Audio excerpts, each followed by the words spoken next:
तो दोस्तों एक बार फिर से स्वागत है आप सभी का आपके अपने favourite English learning channel scholar English पर। मेरा नाम है दीपिका कुमावत और मैं इस चैनल पर वेरियस कॉम्पिटिटिव एग्जाम्स के लिए इंग्लिश सब्जेक्ट टीच करती हूँ। तो दोस्तों आज के इस वीडियो में हम डिस्कस करने जा रहे हैं द हिंदू एडिटोरियल का वोकैब एनालिसिस। आशा करती हूँ कि आप इन सेशंस के साथ रेगुलरली जुड़ रहे हैं और इनका बेनिफिट भी उठा रहे हैं, क्योंकि इन सेशंस का मकसद है आपकी वोकैब पावर को और ज़्यादा इन्हांस करना। और ये जो वोकैब सेशंस है ये बैंक, एसएससी, रेलवे, यूपीएससी या फिर किसी भी कॉम्पिटिटिव एग्ज़ाम के लिए इक्वली बहुत ही ज़्यादा इम्पॉर्टेंट है।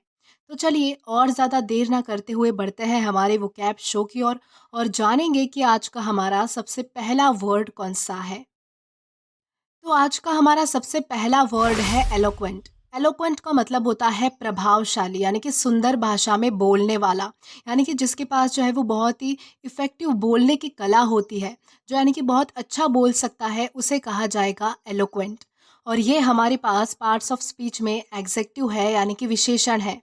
सिनोनिम इसका होता है एक्सप्रेसिव या फिर आर्टिकुलेट, यानी कि जो बोलने में बहुत ज़्यादा अच्छा हो, जो एक्सप्रेस करने में बहुत ज़्यादा अच्छा हो, प्रभावी हो, उसे कहा जाएगा एक्सप्रेसिव या फिर आर्टिकुलेट।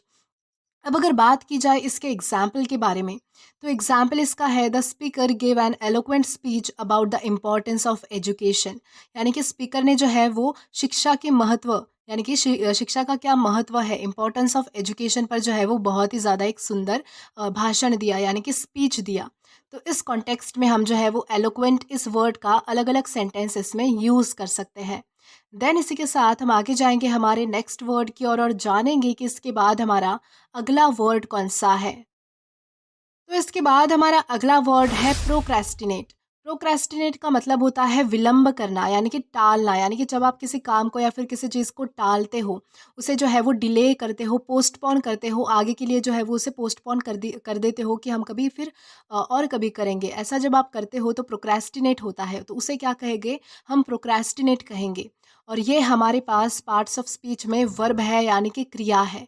सिनोनिम इसका होता है डिले या फिर पोस्टपोन, यानी कि किसी चीज़ को आगे बढ़ाना, यानी कि उसमें जो है वो देरी कर देना या फिर टालना उसे। अब अगर बात करें इसके एग्जाम्पल की, तो एग्जाम्पल इसका है don't procrastinate on your homework. यानी कि तुम जो है वो अपने होमवर्क पे कभी भी जो है वो उसे टालो मत, उसे जो है वो देरी से मत करो, यानी कि जब का काम जो है वो आपको जब ही करना चाहिए। तो इस कॉन्टेक्स्ट में हम जो है वो प्रोक्रेस्टिनेट इस वर्ड का अलग अलग सेंटेंसेस में यूज़ कर सकते हैं। देन इसी के साथ हम आगे जाएंगे हमारे नेक्स्ट वर्ड की ओर और जानेंगे कि इसके बाद हमारा अगला वर्ड कौन सा है। तो इसके बाद हमारा अगला वर्ड है ऑब्स्टिनेट। ऑब्स्टिनेट का मतलब होता है ज़िद्दी, यानी कि अड़ीग, यानी कि जो व्यक्ति बहुत ज़्यादा ज़िद्दी होता है, यानी कि जो अपनी बात मनवा के रहता है, ऐसे व्यक्ति को क्या कहेंगे हम, ऐसे व्यक्ति को कहेंगे हम ऑब्स्टिनेट। और ये हमारे पास पार्ट्स ऑफ स्पीच में एग्जेक्टिव है, यानी कि विशेषण है। सिनोनिम इसका होता है स्टबर्न या फिर डिटरमाइन, यानी कि जो व्यक्ति बहुत ही ज़्यादा जो है वो हट्टी होता है, जो बहुत ही ज़्यादा ज़िद्दी होता है, उसे कहा जाएगा स्टबर्न या फिर डिटरमाइन।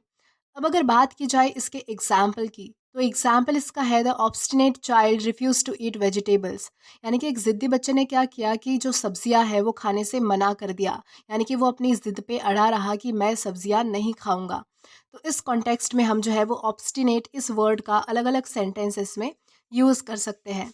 देन इसी के साथ हम आगे चलेंगे हमारे नेक्स्ट वर्ड की ओर और जानेंगे कि इसके बाद हमारा अगला वर्ड कौन सा है।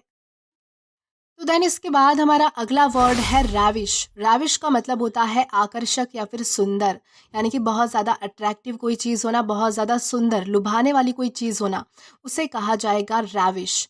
और ये हमारे पास पार्ट्स ऑफ स्पीच में एग्जेक्टिव है, यानी कि विशेषण है। सिनोनिम इसका होता है ब्यूटीफुल या फिर स्टनिंग, यानी कि बहुत ज़्यादा सुंदर या फिर बहुत ज़्यादा आकर्षक। अब अगर बात की जाए इसके एग्जाम्पल की, तो एग्जाम्पल इसका है she looks ravishing in her new dress. यानी कि वो अपनी नई ड्रेस में जो है वो बहुत ही ज़्यादा सुंदर और अट्रैक्टिव लग रही थी। तो इस कॉन्टेक्स्ट में हम जो है वो रैविश इस वर्ड का अलग अलग सेंटेंसेस में यूज़ कर सकते हैं। देन इसी के साथ हम आगे जाएंगे हमारे नेक्स्ट वर्ड की ओर और जानेंगे कि इसके बाद हमारा अगला वर्ड कौन सा है। तो इसके बाद हमारा अगला वर्ड है एफेमरल। एफेमरल का मतलब होता है क्षणिक, यानी कि अस्थायी, यानी कि जो चीज़ परमानेंट नहीं होती, टेम्पररी होती है, थोड़े समय के लिए होती है, उसे हम कहेंगे एफेमरल। और ये हमारे पास पार्ट्स ऑफ स्पीच में एग्जेक्टिव है, यानी कि विशेषण है। सिनोनिम इसका होता है टेम्पररी या फिर शॉर्ट लिव, यानी कि जो चीज़ ज़्यादा नहीं चल पाती, जो चीज़ टेम्पररी होती है, अस्थायी होती है, लंबे समय के लिए नहीं होती, तो उसे कहा जाएगा टेम्पररी या फिर शॉर्ट लिव। अब अगर बात करें इसके एग्जाम्पल की, तो एग्जाम्पल इसका है the beauty of the sunset was ephemeral lasting only a few minutes. यानी कि जो सनसेट की सुंदरता है वो एफेमरल है, यानी कि अस्थाई है, जो कुछ मिनट तक ही टिक पाती है। यानी कि वो चीज़ क्षणिक होती है, टेम्पररी होती है, जो ज़्यादा देर नहीं टिक पाती। और हमें जो है वो सनसेट का जो नज़ारा है, उसकी जो सुंदरता है, वो बस कुछ मिनट्स के लिए देखने के लिए मिलती है। तो इस कॉन्टेक्स्ट में हम जो है वो एफेमरल इस वर्ड का अलग अलग सेंटेंसेस में यूज़ किया जा सकता है। देन इसी के साथ हम आगे जाएंगे हमारे नेक्स्ट वर्ड की ओर और जानेंगे कि इसके बाद हमारा अगला वर्ड कौन सा है।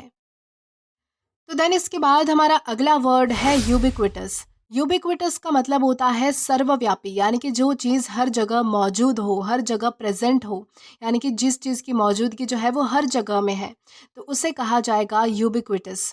और ये हमारे पास पार्ट्स ऑफ स्पीच में एग्जेक्टिव है, यानी कि विशेषण है। सिनोनिम इसका होता है ओमनी प्रेजेंट या फिर यूनिवर्सल, यानी कि जो चीज़ जो है वो हर जगह मौजूद है, यानी कि सर्वव्यापी है, तो उसे कहा जाएगा ओमनी प्रेजेंट या फिर यूनिवर्सल। अब अगर बात करें इसके एग्जाम्पल की, तो एग्जाम्पल इसका है smartphones have become ubiquitous in modern society. यानी कि आजकल के समाज में, मॉडर्न सोसाइटी में जो है वो स्मार्टफोन्स जो है वो यूबिक्विटस हो चुके हैं, यानी कि सर्वव्यापी हो चुके हैं, हर जगह मौजूद है। यानी कि ऐसी कोई भी जगह नहीं है जहाँ पर स्मार्टफोन्स आपको देखने के लिए नहीं मिलेंगे। तो इस कॉन्टेक्स्ट में हम जो है वो यूबिक्विटस इस वर्ड का अलग अलग सेंटेंसेस में यूज़ कर सकते हैं। देन इसी के साथ हम आगे जाएंगे हमारे नेक्स्ट वर्ड की ओर और जानेंगे कि इसके बाद हमारा अगला वर्ड कौन सा है। देन इसके बाद हमारा अगला वर्ड है पेर्निशियस। पेर्निशियस का मतलब होता है हानिकारक, यानी कि घातक, यानी कि जो चीज़ हमारे लिए बहुत ज़्यादा हानिकारक है, जिसका हमें विपरीत परिणाम मिल सकता है, तो इसे कहा जाएगा पेर्निशियस। और ये हमारे पास पार्ट्स ऑफ स्पीच में एग्जेक्टिव है, यानी कि विशेषण है। सिनोनिम इसका होता है हार्मफुल या फिर डेंजरस, यानी कि हानिकारक कोई चीज़ होना या फिर घातक होना।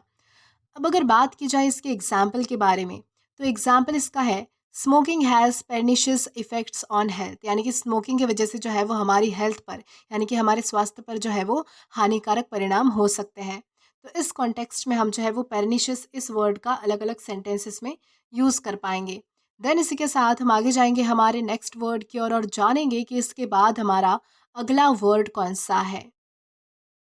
तो इसके बाद हमारा अगला वर्ड है इनएफेबल।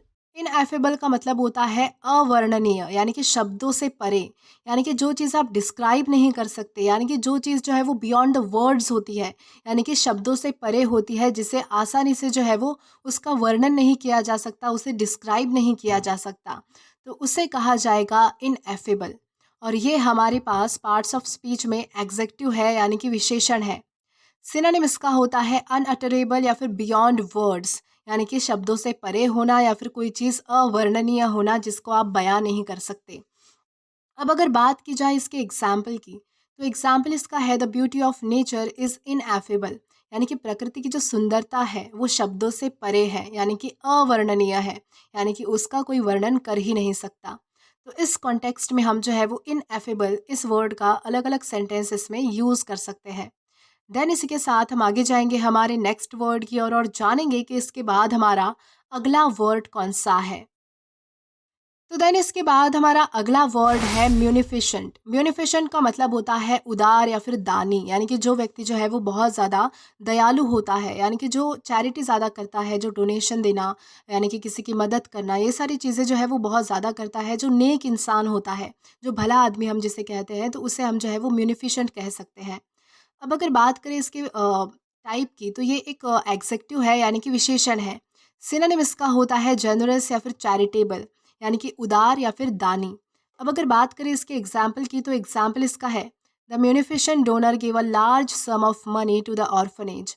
यानी कि एक जो है वो भले इंसान ने, यानी कि एक उदार मन वाले इंसान ने क्या किया, व्यक्ति ने क्या किया कि वो एक डोनर है, यानी कि उसने जो है वो बहुत ही ज़्यादा बड़े अमाउंट में जो है वो पैसा ऑर्फनेज में, यानी कि अनाथालय में जो है वो दान किया एज अ डोनर।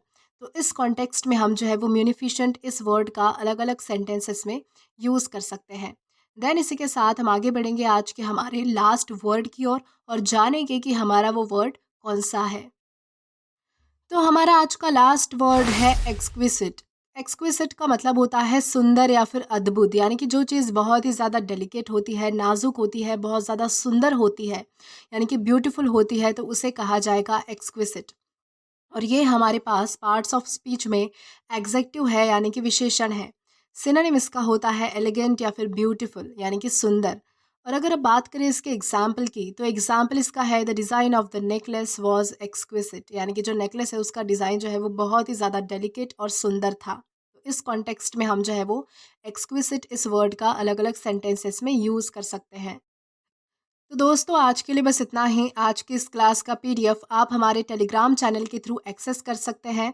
और अगर आपने अभी तक हमारा टेलीग्राम चैनल ज्वाइन नहीं किया है तो टेलीग्राम पर English with Deepika Kumawat search करके या फिर डिस्क्रिप्शन में दिए गए लिंक के थ्रू डायरेक्ट आप हमारा टेलीग्राम चैनल ज्वाइन कर सकते हैं, ताकि आप कभी भी वीडियो से रिलेटेड कोई भी अपडेट मिस ना करें। और अगर आपको आज का ये वीडियो पसंद आया है तो do like this video, subscribe the channel and share as much as you can.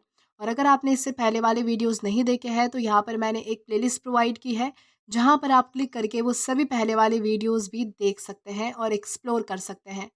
Till then keep learning. Thank you.